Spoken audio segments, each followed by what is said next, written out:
சூரியனே, இயற்கை அன்னையே, உன்னை வணங்குகிறேன். எல்லோர் கண்களுக்கும் நல்ல ஒளி கொடுக்க வேண்டும். உலகமே வெளிச்சம் பெற வேண்டும். சூரியன், சன், சூரிய பகவான் என்று சொல்வார்கள். சூரியன்தான், அது பகவான் இல்லை. அப்படி சொன்னார்கள்.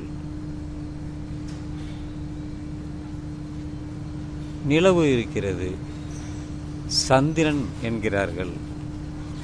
அதுவும் நம் கண்களால் பார்க்க முடிகிறது. நமக்கு வெளிச்சம் தருகிறது. ஆனால் அதற்கென்று வெளிச்சம் இல்லை. சூரியனுடைய வெளிச்சத்தை அது பிரதிபலிக்கிறது. அவ்வளவுதான். பரந்த வெளி, அண்டம், பேரண்டம் என்றெல்லாம் வானத்தில் பார்க்கிறோம். அவைகளெல்லாம் அவர்களுக்கென்ற ஒரு சுற்றுப்பாதையில் இருக்கிறது.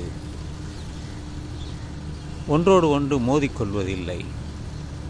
கோடிக்கணக்கான நட்சத்திரங்கள், அதாவது சூரியன்கள் இந்த அண்டத்தில் இருக்கின்றன. வெகு தொலைவில் இருக்கிறது. ஒன்றோடு